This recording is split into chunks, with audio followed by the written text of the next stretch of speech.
A quick introduction of everybody who's present. My name is Cathal Burke and I chair the Overview and Scrutiny Management Committee and the chairs of the panels. Good morning, I'm Jo Lawson, he's chair of Health and Adult Social Care. Hi, I'm Andrew Cooper, I'm chair of the Environment and Climate Change Scrutiny Panel.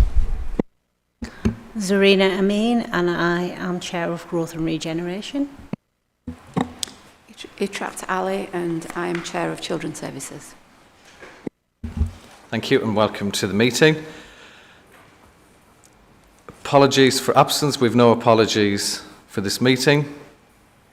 Minutes, item 2, minutes of the previous meeting, minutes of the meeting held on the 26th of March. Can these be submitted for approval as a correct record? I propose there's a correct record of the meeting. Thank you, Councillor Cooper. Can we have a show of hands to approve? Thank you. 3, interest. Do any members have any interest to disclose? There are no interests. Item 4, admission of the public. This is a meeting open to the public and is being webcast live. The recording will also be able to be viewed after the meeting via the Council's website. All items will be considered in public session. Item 5, deputations and petitions. No deputations or petitions have been received for this meeting. Item 6, public question time. No questions have been received for public question time. Item 7, inclusion and diversity strategy. Can I just welcome the officers who are here today to speak to us, and if I could ask you to introduce yourselves, please. Thank you. Hello, I'm Stephen Bonnell, Head of Policy, Partnerships and Corporate Planning. And I'm Sarah Harris, I'm a Policy and Partnerships Officer. Hi, I'm Rachel Spencer-Henschel, Deputy Chief Executive. Thank you for attending, and I'll pass over for you to go through the item. Great, thank you. So we're here today to talk to you about the draft inclusion and diversity strategy. It's scheduled to be taken to Cabinet on the 10th of September. So we're here for pre-decision scrutiny to get your views and perspective and comments on it, so we can consider those as part of the development of the strategy. The strategy sets out the broad direction for inclusion and diversity. Some of the specifics around the actions and projects are picked up in other strategies like the people strategy and the access to services strategy. This provides the overarching framework. So the council plan, you'll be aware that was taken to council in March, sets out 3 organisational values, kindness, inclusion and pride. The inclusion and diversity strategy answers the question of what does it really mean to have inclusion as an organisational value, what are we doing about that. There's 3 aspects to the strategy. Compliance, so the first bit is the public sector equality duty, and the Equality Act requires us to publish 1 or more equality objectives every 4 years. So we're complying with that responsibility by producing and publishing this strategy. But the other aspect is ambition. So we've heard from the Cabinet and from the engagement that we've done that inclusion and diversity isn't just something we're doing because of compliance, but also because as an organisation it's something that matters to us. Sarah will talk through some of the specifics about exactly what that ambition means in practice, the objectives and so on we have. I'll just also mention partnerships. So delivering outcomes with inclusion and diversity for our communities. Those outcomes are influenced by multiple factors, the health environment and health services, the economic context, the environmental context. We need to work in partnership with health partners, community groups, the police, fire and so on in order to help us deliver those. So this strategy kind of sets out what we're doing as an organisation, but we also touch on a lot of partnership working throughout. So I'll pass over to Sarah now to talk through some of the specifics. Thank you. So just to set out some of the context, as Stephen touched on, compliance is a key part of why we have the inclusion and diversity strategy. We have some general duties as outlined on the slide and in the papers themselves, and some specific duties relating to publication of some of our data. And then that final point about protected characteristics, which demonstrates our approach, that we have some additional characteristics of citizens in our borough that we choose to protect in a similar way to those that are protected in the Equality Act. Things like unpaid carers, people experiencing poverty or in low income.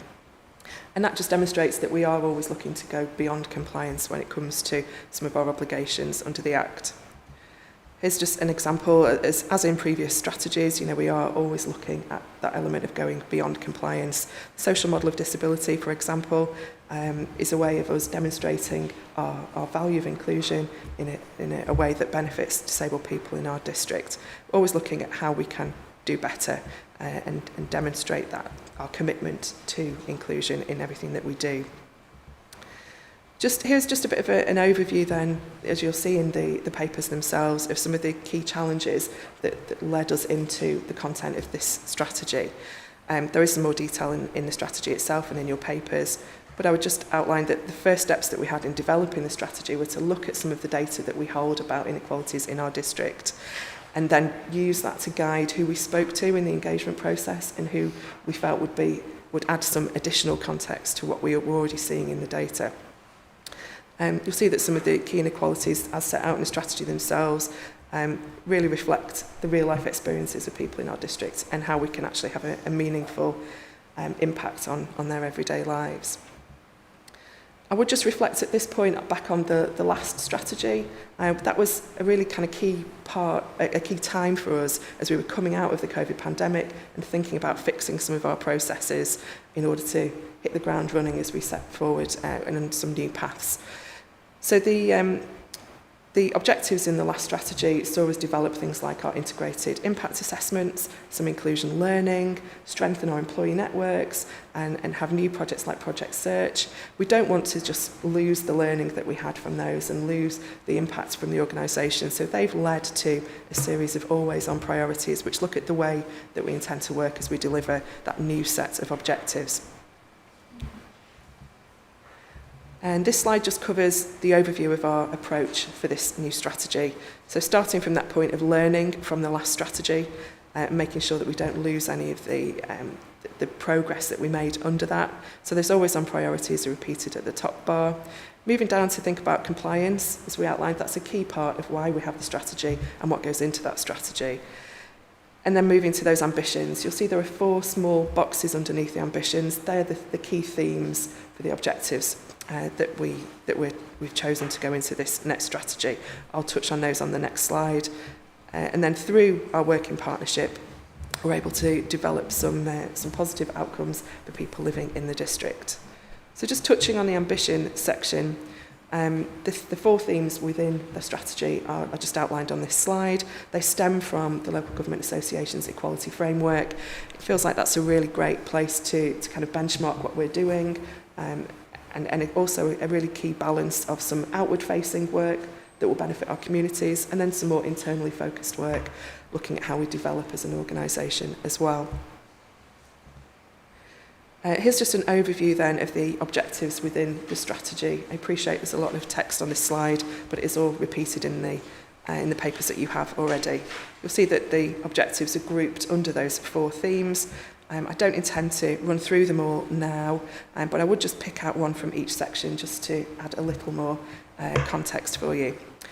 Under that first section of understanding and working with communities, I'll just draw out the 3rd one about enabling place-based responses. That's about thinking of some of the challenges that we might face, particularly in areas like interfaith and anti-racism work, but remembering that communities, whether they be of location or of shared characteristics, are often the best place to start when it comes to responding to particular issues and really listening to communities to develop solutions together.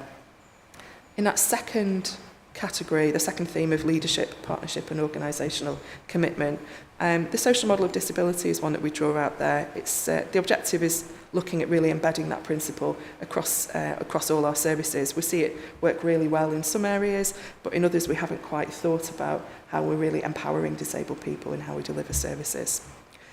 In the third section about responsive services and customer care, the one I would draw out would be the developing our data about residents and customers. This is a long-term plan. We have some existing data that we understand about our citizens, but it's how we use that to understand who is accessing our services, who isn't accessing our services, whether there are any barriers that we can work together to try and overcome to make sure there is that equality of access, to identify some gaps and think about how we might plan for some improvements. And then that final section of diverse and engaged workforce, the one that I draw out would be about applying the inclusion lens to workforce planning. There's already a lot of work underway about succession planning, workforce planning, and it's how we apply an inclusion lens to that, to look at representation, to look at developing talent banks, to make sure that we are a more representative organisation and that everyone has a great experience working for Kirklees as well. One of the key parts of understanding how we can deliver this strategy is thinking about organisational capacity and making sure that we're not duplicating work as well. So we did have some analysis of the actions that are in those objectives, just to see how deliverable it would be and to make sure that we were not over-promising things that we weren't able to deliver. So you'll see from this chart, it's just a quick summary. Where the boxes are green, each of those relates to an individual objective. They are objectives where some of the work is already in train. We're already working through some of those actions already. Where it's amber, we've got an additional resource that will be required. And where it's red, these are new projects which as yet we don't have the resource for, but will come through in time. This was mapped out really as a way of understanding that we do have capacity to deliver what's in this strategy and to bring together a lot of the inclusion work that's already happening across the organisation. I'll just touch briefly on delivery as well. We have looked obviously at how we will deliver the objectives in that strategy, setting up a steering group to monitor that and make sure that we are on track to fit in with delivering those objectives. And we don't intend to create new work, we don't intend to duplicate new work for the sake of it. We'll be pulling in data and updates from a number of different sources as outlined on that slide as well. I'll finally just touch on next steps briefly. Is that after today, this is a pre-decision discussion, and with moving to Cabinet in September, so there's an opportunity here to shape and to offer feedback. Okay. Did you want to? Just the last thing I was going to say, we've been obviously gathering feedback from multiple people on the draft. One of the things that we are starting to work on from that initial feedback is being clear on the performance measures. So how do we know we're making an impact with this? So we can obviously track the actions. We're looking at the existing projects and programs that we have in train that Sarah outlined, gathering up those performance measures and impact measures, and we're going to collect all of that into the action plan that Sarah touched on. Thank you. Thank you very much for that. Councillor Cooper. Thanks. That was my question. So it was, darn it, I thought, I'm going to get him. So what didn't jump out at me here, what were the issue about what the key performance indicators are, and where those would be reported to, how often would we be reporting them,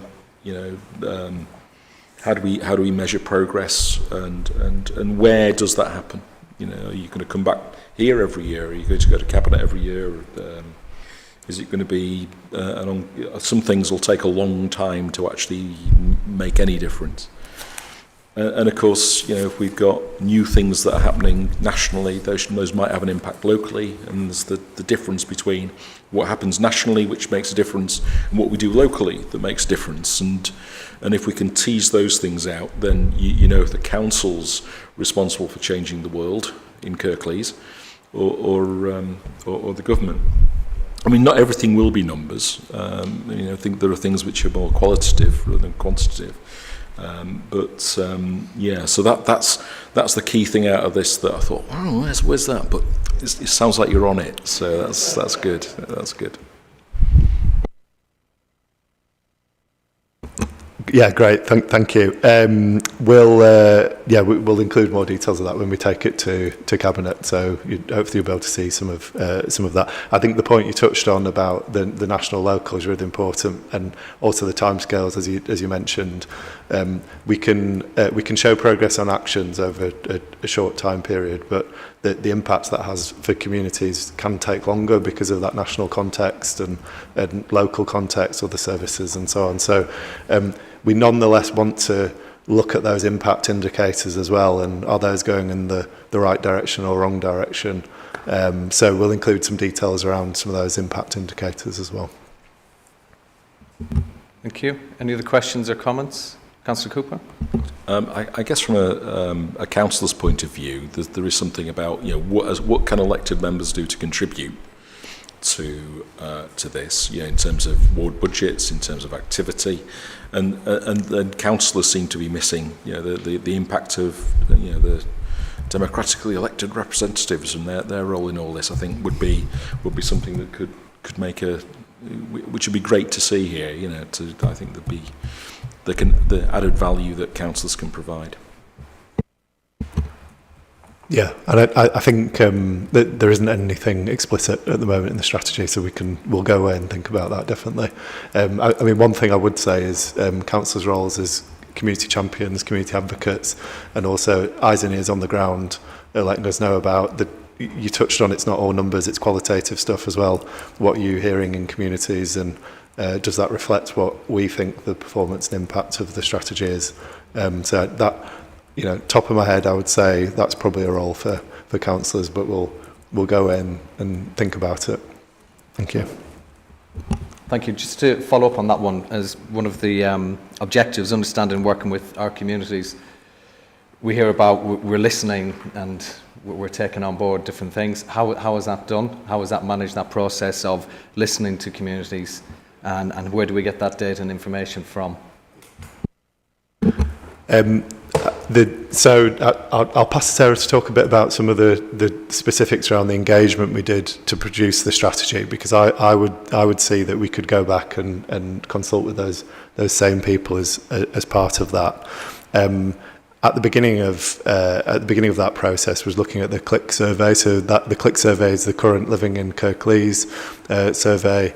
It's done every 4 years roughly, and that gives a sense of qualitative views of residents, of people who fill that in. There is listening to ward councillors as well.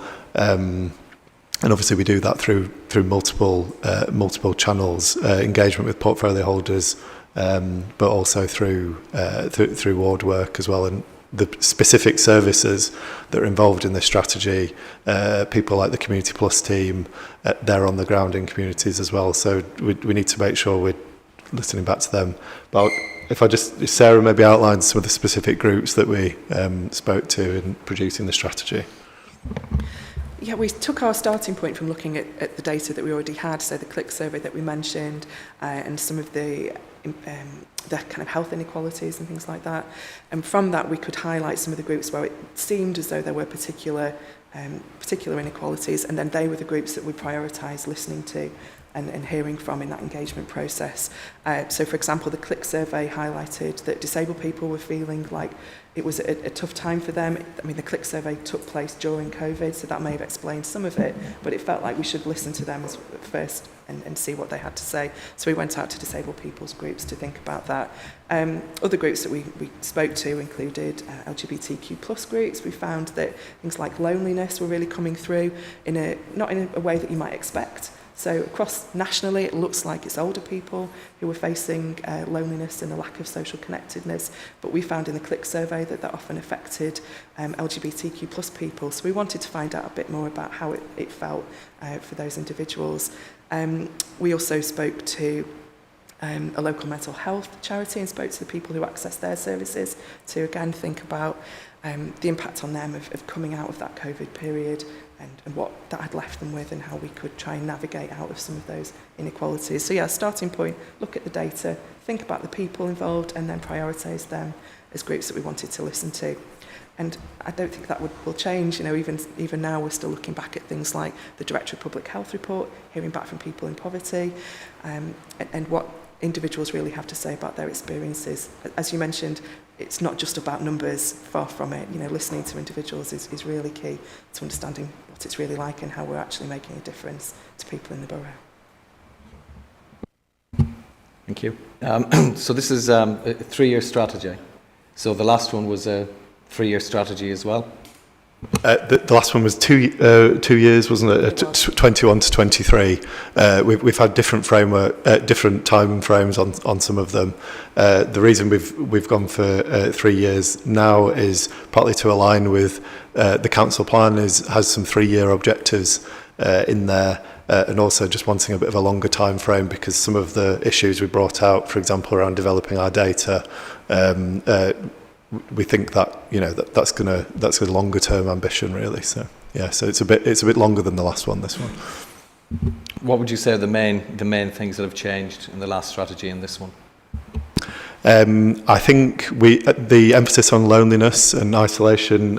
Sarah touched on some of that. That was something that really came through some of the engagement, that cuts across different groups. So there is a lot of national conversation around loneliness and isolation with respect to age and older people being less connected and the impact on health outcomes. But as Sarah said, we've also heard that from the LGBTQ plus community and the disabled community as well. Sarah, would you add anything to that? Yes, I think what I'd add is that the last strategy was a really particular moment in time. You know, we were just coming out of lockdowns and we're still in a bit of a pandemic situation, but we were really aware that everything had been thrown up in the air at that point. So the focus for the last strategy was that getting our house in order, fixing some of our processes. That's why we strengthened things like integrated impact assessments during that time. And now we're moving on from that, having really settled some of those processes and some of those ways of thinking. We're now moving into looking at those inequalities and taking action there. So using that learning, using the processes that we really firmed up in the last strategy to actually make an impact, more of an impact on our communities in this next one.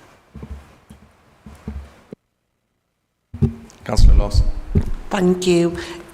Am I right in thinking that is on page 25, the social isolation and loneliness figures, are they from the last click survey that was in 2020?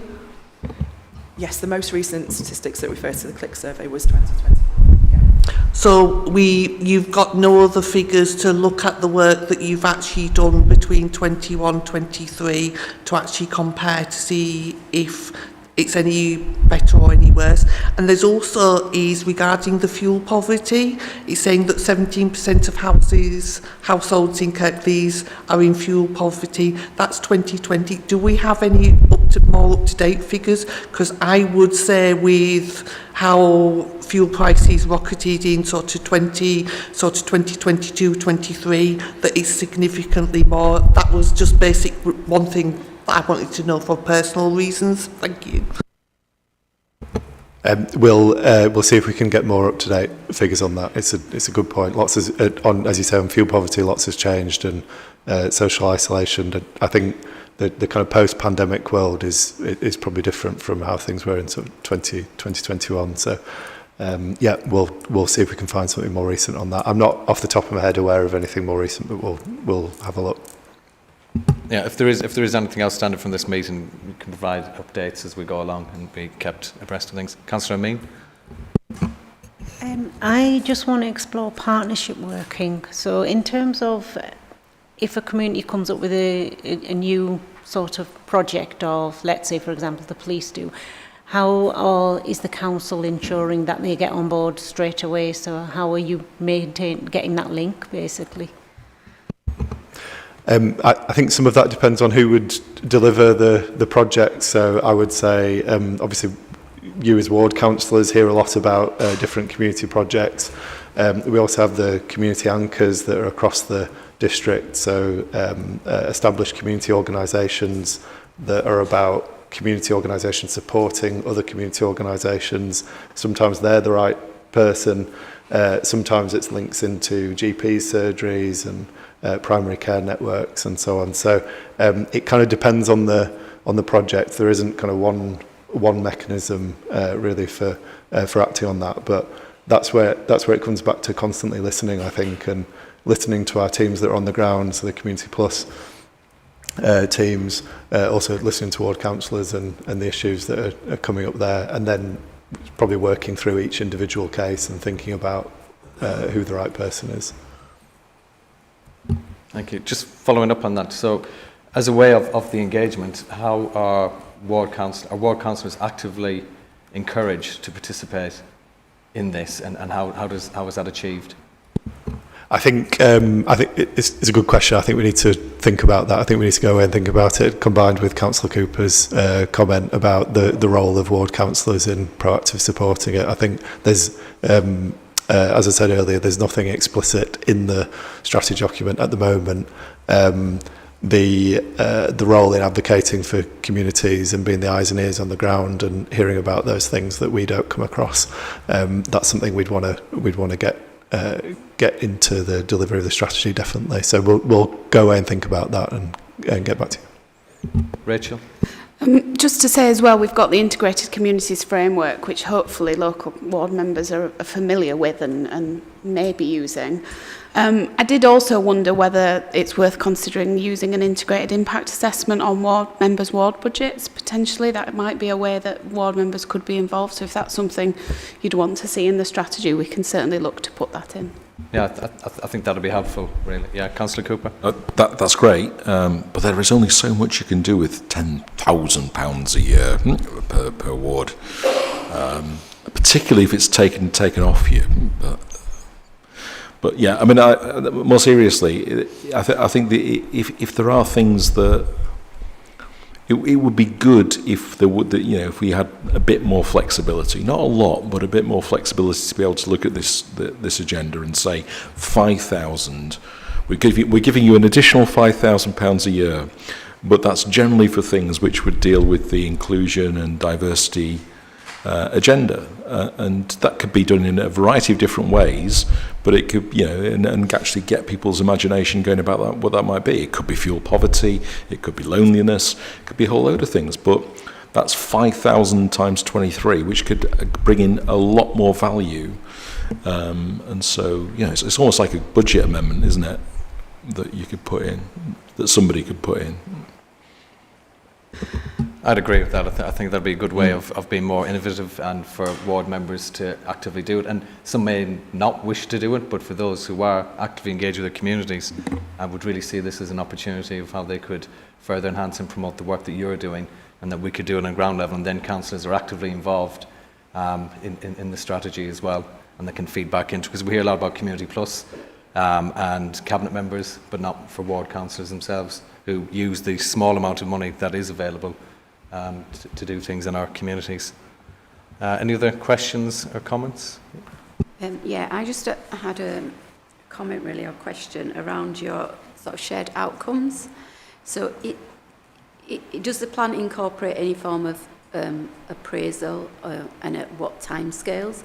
In particular, my interest obviously with children's services and about giving children the best start in life. So what kind of measures will you be looking at, and at what stages? Is it an annual review or 6 monthly? And in terms of how are those measures and what measures will be looked at? Thank you for that. So the shared outcomes are obviously a feature in the council plan, and what we're doing at the moment is we're just in the process of finalising the Q1 performance report, which will include progress against those shared outcomes. Because they're population level outcomes, and obviously, as you say, every child has a best start in life, it's very broad, we try and look at a range of indicators that help us understand whether we're going in the right direction. So some of those are only available on an annual basis, but where we've got some measures that we can look at more frequently, that's going to be incorporated in the quarterly performance report, which is part of this work programme. So you'll get to see that as well in this committee. On one of the programmes that we looked at, or you mentioned during your presentation, was Project Search. Could you highlight some of the benefits of that programme and how that has impacted on individuals and employers? I mean, I would start off by saying I don't work directly in the project search team, so I wouldn't be able to give you particular examples of individuals who have been impacted and had a benefit. But I do know that it's been a successful programme with lots of interns who have found job opportunities and gone on to work. But the reason that it's referenced in the strategy is that I think we've got a lot better at understanding that in order to be meaningfully inclusive, it does involve treating people differently. And I think that's been one of the key pieces of learning from Project Search for us as an operational team. And is Project Search something that will be continuing? I believe so, yeah. Yeah. I've experienced Project Search over the last couple of years, and I've seen the benefit it's made to individuals, helping them to be more confident and to give them the skills and abilities to do things that they would not normally have been able to do without having a project like this to engage with through the council and through employers. And I think there is so much good that's happening there that we need to highlight the things that we are doing that are really making a big difference to individuals and to groups of people and families across the district. So there's a lot there that we need to promote and be proud of, really, of what we've done and what we've achieved with individuals. Definitely, and I think another one of the comments we've had when we were getting different views on the strategy was how can we promote those good news stories and those successes, because actually seeing those successes, seeing those strengths, we can then build on them. We can advocate for continuing those areas of work. So we're also, alongside looking at the performance framework, thinking about the reporting that we do, and we have to do some of that publicly. We have to publish a report on the strategy. We'll make sure that successes come through in that. Any other questions or comments? No? Anything else you'd like to add to conclude? Just thank you. They're really helpful comments. So we'll go away and work more on the strategy, and you'll see it again at Cabinet. That's when it's scheduled for, the 10th of September. Thank you. No, thank you for attending. I think pre-scrutiny, the decision making is really important, and it's important that you come and share that with us. I hope that you will consider the thoughts, views that we've expressed or passed on today, and including also highlighting some of the fantastic work that's taking place as well. So thank you for attending. Thank you.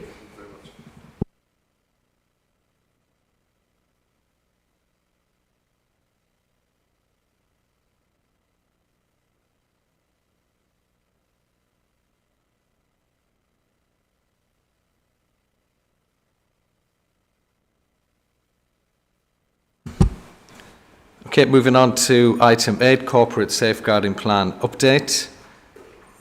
Are you familiar with everybody around the room? Should we just do a quick introduction again, if we don't mind? Hi, I'm Jo Lawson, Chair of Health and Adult Social Care. Hi, I'm Andrew Cooper. I'm the Chair of Environment and Climate Change. Hi, I'm Zarina Amin, and I'm Chair of Growth and Regeneration. Hi, I'm Itrat Ali, and I'm Chair of Children's Services. Thank you. If you'd like to introduce yourselves, and then if you want to go through the report. Hi, I'm Jill Greenfield, Service Director for Communities and Access Services at the Council. Morning, I'm Laura Powell, Service Development Manager for Communities. Okay, good morning. What we want to present to you today is you've got a report, but a short presentation that reports on our progress on the Corporate Safeguarding Programme. The Corporate Safeguarding presentation that we're going to go through really outlines the organisational policy and programme and its commitment, the organisational commitment to safeguarding and recognising the right of everyone to, for every individual to stay safe. The work that we set out really embeds that safeguarding is everybody's responsibility, whether that's employer, employee, volunteer, elected member, contracted agency workers, partners, And within that, there becomes a broad range of functions. So the organisational safeguarding policy and programme of work is really also about making sure that it is relevant and proportionate to all of those roles, as well as taking account of the statutory requirements for our more regulated services in housing, children's and adults, but not exclusively those. So if you like, it's the scaffolding that supports us to be a safe and inclusive organisation with safe training, safe working practices and creating that safe environment. So the programme's been going for a while now, and the Corporate Safeguarding Oversight Group is the main form of governance for the work. And that includes a corporate safeguarding action plan that has been developed, and the immediate oversight of that is through a service director-led corporate safeguarding group. There is also a working group that works to the action plan and informs that group. It's also endorsed by executive leadership and the executive board. In terms of what we want to present today really is the work that we undertook through the organisational safeguarding assessment alongside the implementation of the safeguarding policy and accompanying action plan, which really gave us a baseline of how well we're doing across the organisation and those key areas for development, which is what we really want to focus on today, so that you've got a view of those and, importantly, the things that we're doing around those for your assurance.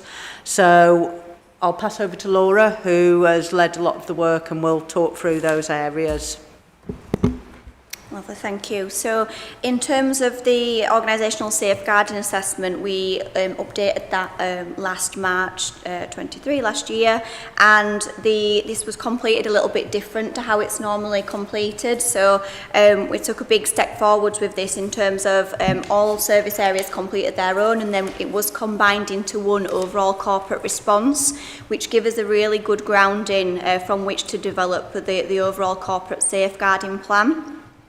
So just before I move onto the plan of what we've been completing over the past year or so, some of the positives in that OSA was the kind of commitment across the board to safeguarding. It was very evident that we did have oversight already there, and it was just something for us to be able to build on with the service director group. We did also identify that across the board, all the way from children's to adults and everything in between. We had really good multi-agency arrangements already in place. And then I think most importantly, it was identified that we were strong as a council in terms of listening to the voice of children, young people and adults. So we were really confident in those areas, and arguably some of the most important ones. The three key areas that we wanted to build upon was, first of all, to develop the corporate safeguarding policy, to build on introductory safeguarding training in terms of what's necessary and proportionate to each service area. And then also we wanted to develop our response to safer recruitment.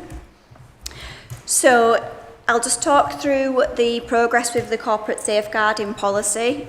So we do have one live. It is available to all of our staff now. Rather than just popping it on the internet, we've really embedded this within corporate inductions, which is received by all staff when they first join Kirklees. We've supported managers to be able to signpost to that through managers' guidance. And we're making sure that that's readily available and viewed through things such as the annual conversation, appraisal, supervision, staff one-to-ones. So that's something that we really wanted to achieve, that we have managed to achieve well over this year.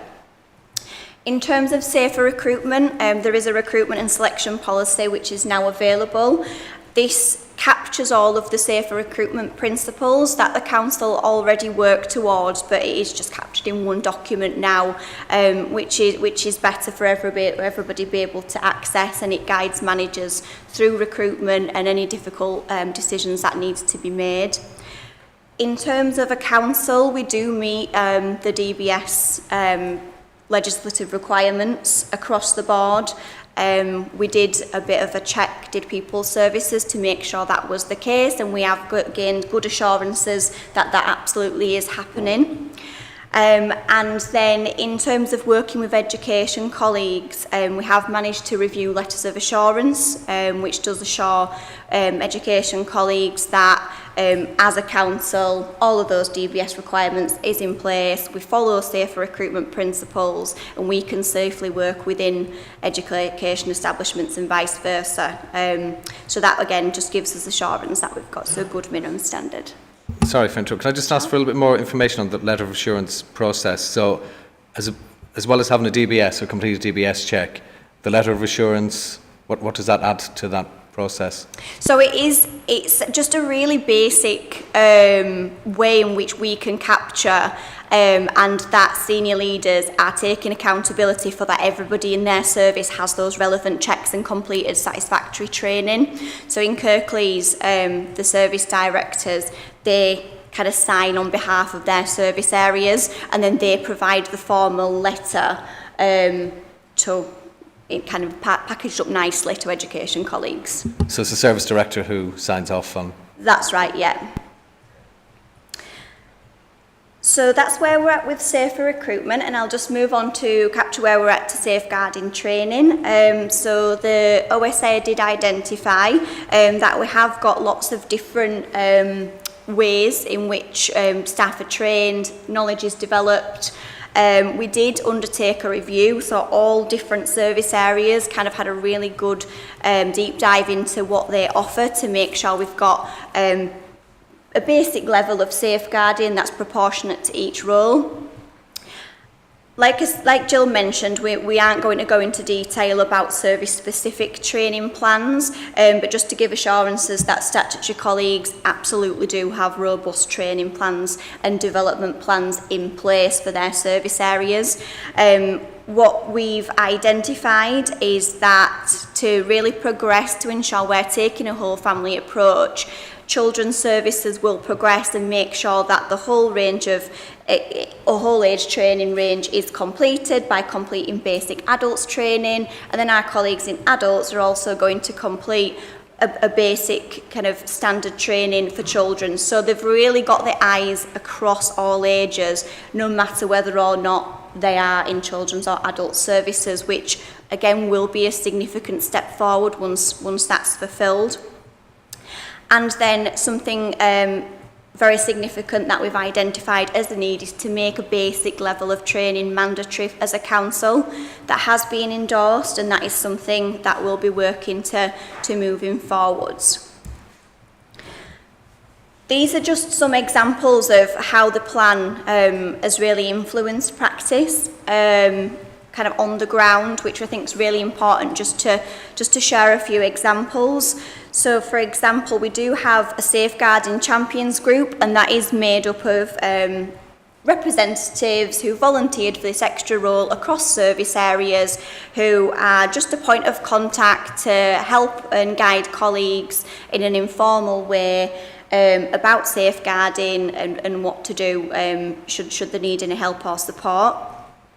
Now, the safeguarding champion within the local integrated partnerships team recognised that their service areas would like more knowledge on domestic abuse, so it's fantastic that they recognised that training need and went out and obtained that training for 24 frontline workers. And that, I think, is a strong example, because without that safeguarding championship network, that might not have been as achievable as quickly as it has managed to be obtained and embedded. And then the safeguarding champion from homes and neighbourhoods, they've identified in terms of the need for basic awareness for our housing tradespeople who are out and about in the community, and they are our eyes and ears, and it's very important that, you know, they have that in the back of their mind and what to do if they see anything worrying or that just feels uncomfortable to them.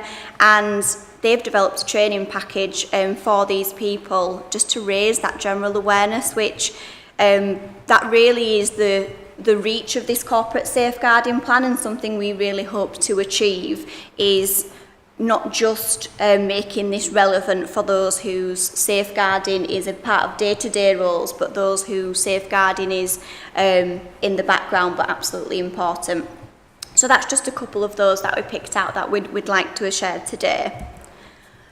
So moving forwards with the corporate safeguarding policy, I've just referenced the Safeguarding Championship Group. They are very much a key part in us embedding this policy. They're the ones that, so we meet with those on a quarterly basis. They're very much part of the corporate safeguarding plan, and they're very much part of taking that plan and kind of translating that, what does that mean for frontline practitioners, and vice versa. It's really important that they are able to feed things into the corporate safeguarding oversight group to enable us to continue to shape and develop this plan. We will, as I mentioned before, continue to check that the policy is referred to and it is utilised. We have got quality assurance mechanisms in place through our internal My Learning process, which is, it's a great platform now because we have put the policy on there so we can make sure, and managers can make sure that their team have accessed the policy, have read the policy as part of inductions. They can make sure that it's they've referred back to it as part of annual updates. So that's a big step forwards. This policy will be updated yearly. We have identified a lead for that, and then the Corporate Safeguarding Oversight Group will make sure that the policy reflects the whole scope of any changes that it needs to. So that mechanism is well in place now. In terms of safer recruitment, people services are going to make sure quality assurance is in place in terms of their policy, the use of the policy. They will be doing case audits for any particularly tricky recruitment decisions that might have been made, and that's how they are going to assure that the policy has been utilised appropriately, that managers are very much aware of how to access it. What does that mean? And then in terms of safeguarding training, we will be progressing to make that training mandatory. At the moment, we do have basic e-learning available on My Learning, but we are putting resource into developing that. At the moment, it is quite short and sweet, but we really want to make sure it captures, like I say, the whole age approach, so gives everybody a very generic overview of what to look out for, both externally and also internally within teams with colleagues as well. So moving forwards, we're here today, obviously we've shared what we've achieved over the past 12 months, and we will continue with the Corporate Safeguarding Oversight Group where the service directors meet quarterly, and then hopefully we will be confidently ready to complete an updated organisational safeguarding assessment, and that should be due around March time next year, which does seem quite a long way away, but I'm sure it will come round. So we've already got started the wheels turning in terms of making those arrangements, so services can consider what does their rating look like, have we made satisfactory progress. And we are confident that we've really started to make headway with that, ready for next year. Thank you. Thank you. Any questions or comments from members? Yeah, Councillor Amin. I mean, I've been having a quick look through your document. Thank you for your presentation. In terms of employee, I'm going to use this as an example, in terms of recruitment and selection. I'm aware that the process is kind of blind, so the name is kept confidential, so whichever individuals are looking at that information, there's no bias towards any particular sort of like sexual orientation or name coming out. But what happens when they upload all their documents and certificates and all the names are available on there? Is that information automatically given to management, or is that kind of like deleted or? Just in terms of that, we don't unfortunately have a representative from People Services with us today to give some more specific information about that answer, but it is absolutely something that we can take back and have a look at, and so we'll feed that back to People Services.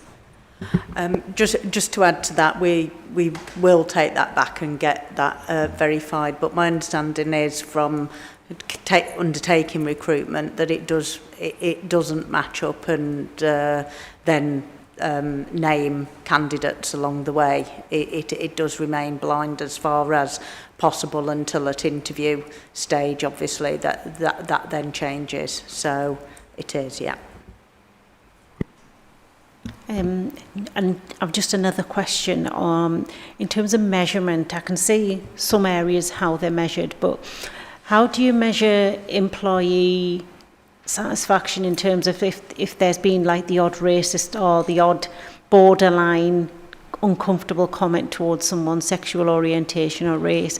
How is that measured? Because not everybody wants to go through a complaints procedure. Is there any sort of like anonymity where employees can sort of, report something but not have to feel a backlash? I mean, how is that part measured? It isn't specifically covered by the corporate safeguarding work that we're here to present. I will take that back in terms of get a formal written answer to you from our People Services, but I can tell you there are whistleblowing policies where people can share that. There are a number of mechanisms to do that, and where those where equalities and identity is involved within safeguarding, that is covered within the training as well. So I can offer reassurance there are mechanisms to do that, but it isn't covered by this work specifically. Councillor Ali. Thank you. Thanks again for the presentation, really comprehensive. My question is around the Safeguarding Championship groups.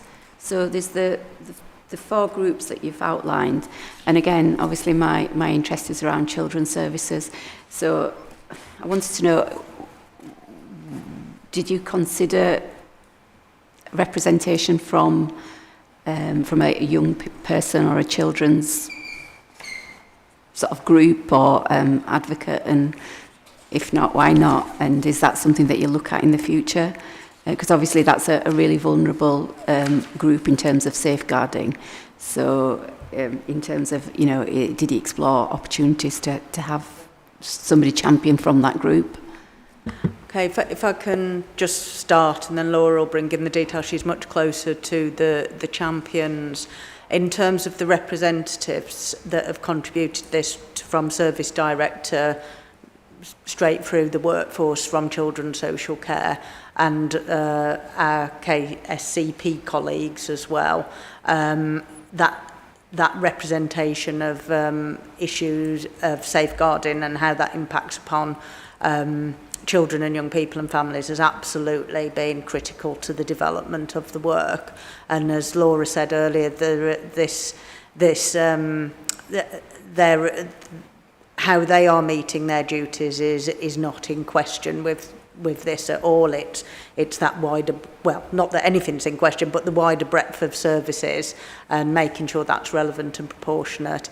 In terms of actually, which I think, if I've understood you correctly, was there any representation, particularly from children? It has come through those professionals, but I'll ask Laura to answer about whether that's a possibility going forward in terms of linking into what's already in place across children, because we wouldn't want to duplicate anything. But I'm not sure if I've understood that question correctly. Yeah, I think the second bit of your answers really answered a bit of my question.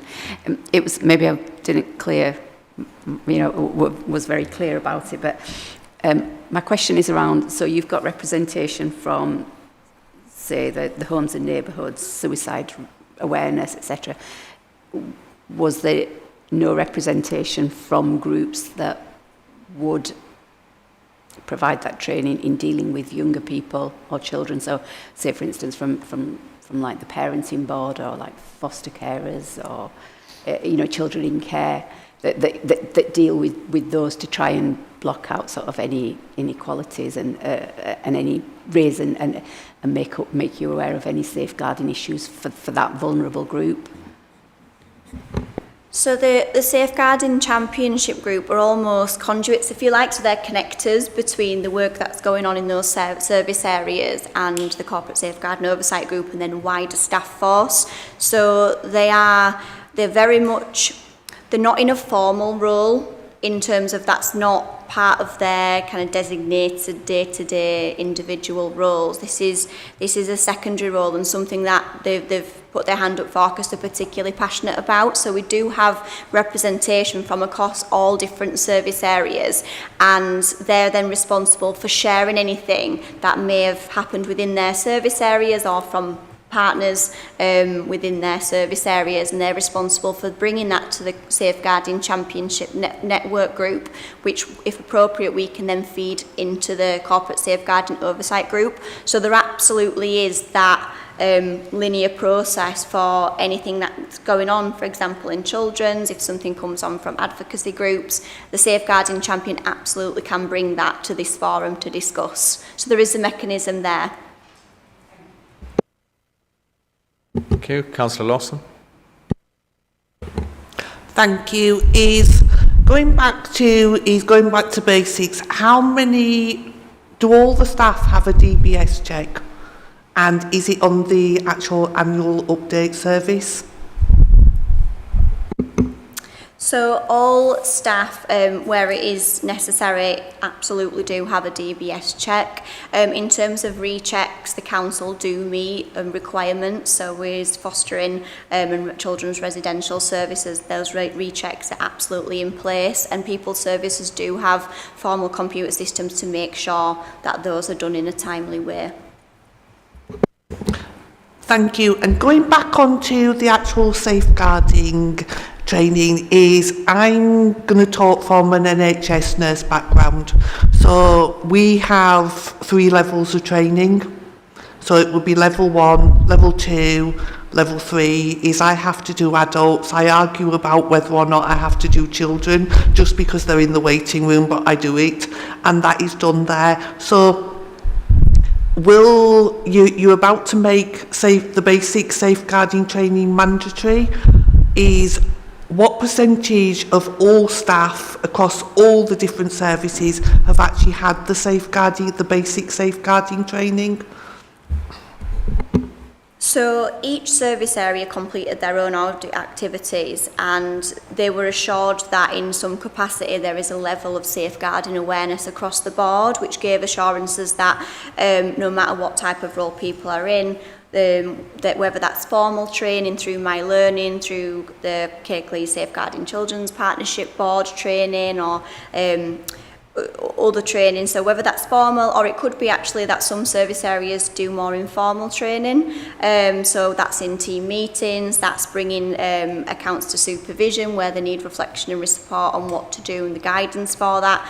But moving forwards, we are looking at the basic standard to make that mandatory, so everyone, we can be assured on one system that everyone has that to start with, because at the moment there is quality assurance mechanisms in the place, but we did identify that those quality assurance mechanisms they do differ across the board. So some people use My Learning, some people use annual appraisals, so we just wanted to make the process more efficient, which is why we've done it in this way. That's brilliant. Is the only other thing I would actually say is if we could actually try and make finding out who to report safeguarding issues to a little bit more easier in the website.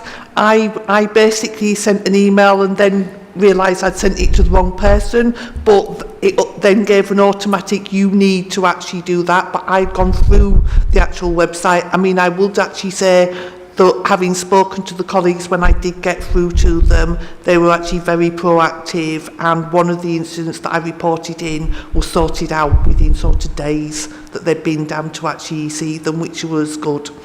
Thank you. Could I just add to that comment? Is there a particular named individual who elected members can contact with regards to safeguarding? Not directly. There is the reporting procedures, and we can make sure those go out, and I think they've recently gone out again in the councillor induction work, haven't they, in terms of the reporting processes. I think it's something we can go back and take away, whether there needs to be anything additional to some of that training that would support elected members, if you felt that would be of use. But I think it's similar to the wide organisation, isn't it? As we've heard here, people bring different experiences, have different professional backgrounds to bring to it, and I think it's like all of this work, we've all had the right ingredients, but it's been about pulling that together a little bit tighter. But we'll definitely take that back. It is through, and we don't want to detract from the formal reporting processes, because if it's safeguarding, it needs to go through there. I think obviously you've got contacts if there's queries around policy or application of that, you can do that through those portfolio leads and obviously executive members as well. Thank you. Councillor Cooper.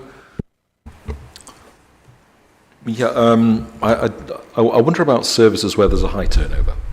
And so when you're looking at things like housing, we have, I think, oh, right, who's the housing officer this week? You know, because that has been an area of high turnover. And so training there on those sort of issues becomes a bit more of a concern.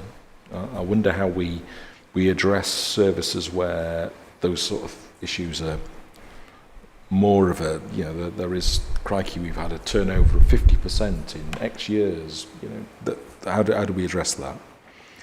The other thing is where we've got a low number of referrals. I mean, housing is one of those areas where I think, why are there so few referrals from housing? Particularly when I was doing children's scrutiny panel, I thought, surely there should be more. And so how do we pick that up? How do we probe the services and find out a bit more about why that might be? One of the things I do consider to be something I need to look at is the value of e-learning. Because I've done some e-learning, and you're there and you go, right answer, right, next, wrong answer, go back, do it again. And so I look at that and I think, is that, how does e-learning compare with one-to-one learning or learning as part of a group where there's a group discussion? And so how do we judge those different values of teaching people about things? So that's, and do we understand that enough to know that we need to do something else besides e-learning? So there was a bit in that sort of question. No, absolutely. We recognise e-learning in isolation. You know, that's not the only training method which will work. So that's just one piece of the puzzle. So just to reassure you, the e-learning is in development at the moment, and we're really making that applicable across the masses, if you like, with example scenario-based situations. So safeguarding awareness will almost be more insidious, if you like. So rather than us just going through naming different legal frameworks, we will be using examples, scenarios, so people can bring it to life, just about what they're seeing and hearing and what to do if something doesn't feel right. So keeping it at that generic level. Then we're hoping to, we've already started to do this with one of our examples of the wellness service. So the safeguarding champions, they're taking, for example, the safeguarding policy, and then they're been responsible for taking it back to services and making it relevant to their service area. So the wellness service has very much taken the policy and shared with their team. So what does this mean for us? What might be a concern for us? What do we see in our day-to-day practice? So the very much, that's e-learning, just one piece of the puzzle, but I completely agree that kind of communication, the discussion does make it relevant to roles, which is going to be the value, I think, in making sure everyone's really aware. If I could, and I think they're really pertinent points as well around, I think what you're asking is around that quality assurance. So what's been the impact? Are more people referring? Are more people identifying safeguarding concerns? And those are things that we now need to build in on top of some of the baselines that we've got in terms of some of the quality assurance mechanisms. So we'll definitely take that back in and feed that into the OSA isn't our OSA. It is delivered through the KSCP, so it isn't everything that we want possibly to ask, so we need to make sure now that we start to layer that up. It is comprehensive, absolutely, but we need to layer it up with those more pertinent questions. So what is the impact of having the champions? What is the impact of having the policy, the training? And we're starting to see really positive examples, as Laura said, but we'll start to, we'll continue to make sure that we keep that live at the CSOG groups that we have. And as Laura said, the champions are really key in that, and sharing that good practice when people do embrace that and say, okay, this is how I made this real for my team. And that just varies from somebody delivering something out in a community to, whether that's equipment a bin or somebody in IT or somebody who's actually delivering face-to-face work with people, and that's always been the challenge of getting that right across all of those pieces. But yeah, we'll take those back in there. Good points. Any other questions or comments? Can I just ask on DBS check, do elected members undergo DBS checks?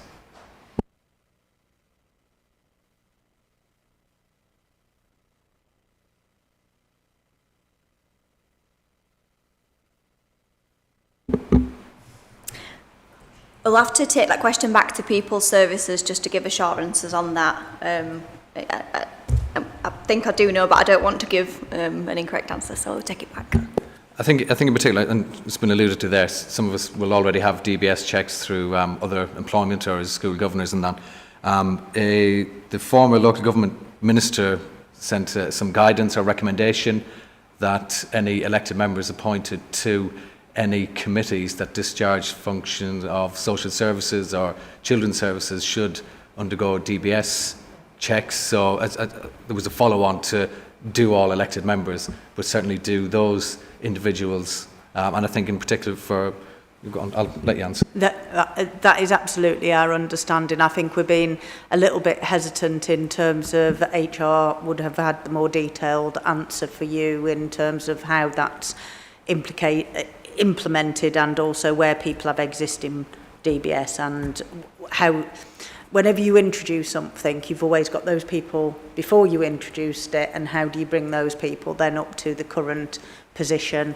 But absolutely where there are key statutory roles and responsibilities for lead members and elected members, those are require the checks. And would that be the same for scrutiny, say, lead for children's services and that? Yeah. I mean, obviously there's the adults and children's roles that either cabinet members or scrutiny panel members, but as councillors throughout, we have access to the communities that we represent, and access in a way that other citizens don't. And so there's probably an argument that all councillors should have DBS checks of some sort. Councillor Lawson. I must admit that was one thing that actually surprised me, is when I turned up for my councillor's induction, I actually bought my DBS certificate along to say, and I'm also on the annual update service as well. I was quite surprised, because we are dealing with vulnerable people, we are visiting vulnerable people at home, and I feel that there should be some kind of assurance. Yeah, I think that was my point, really. I think it's really important, I think, is not just as scrutiny members who, when I chaired the Children and Young People Scrutiny Panel, we visited children's homes and other places where I think it would be appropriate for those members to have the opportunity to provide the DBS or to have one undertaken by the authority. Yeah. Any other questions or comments?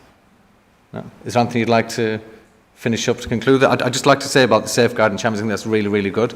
Really, really fantastic to see, and I think the role they play is really important, and you can see the added value by the examples that you've provided with us today. Some of those examples really, really important to see, that we see clearly how that impacts and the positive difference it does make. So is there anything that you wanted to add? Or? Not particularly. There's been some useful points, thank you. And we had invited some of the champions along, but unfortunately it's a difficult it's a difficult period, availability, holidays, etc. But if we're asked again, we'll definitely make sure some of that you hear directly from those champions. Yeah, and I think what you've been able to do with those examples really does help and contributes to what's been done. So we're here to note the plan and the update and the progress being made. I understand some of the items discussed or questions raised will have been outside the scope of what you were here today to deliver, so we look forward to an update on that and the opportunity to receive that information on the queries raised as well, and then also to keep this item on the work programme and to probably receive an update next year when the assessment is next due. Was it March 25 or after that date that we would bring that back for an update as well, if that's okay? Panel members are happy with that? Yeah. Thank you very much for your attendance. Thank you for the presentation.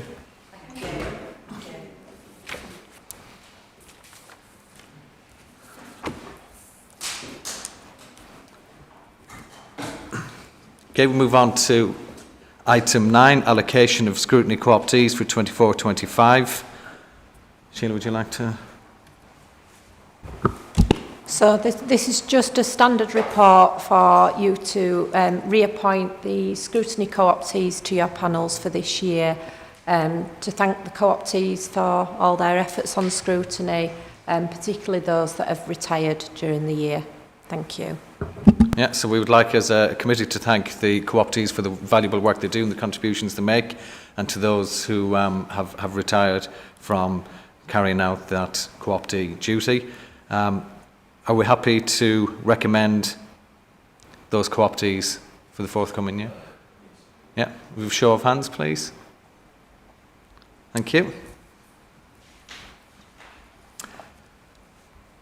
Item 10, Kirklees Scrutiny Work Programme 24-25. Are there any comments or any issues for noting from the work programme for 24-25 that we've not covered previously?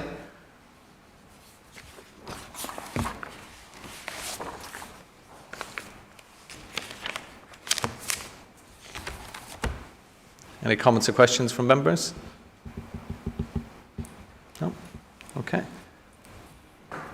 We'll be going through the work programme in more detail and allocating the relevant people to discuss the topics we've raised and the issues that we've brought forward during the workshop programme as well. And we'll get more detail as we go forward. So, thank you.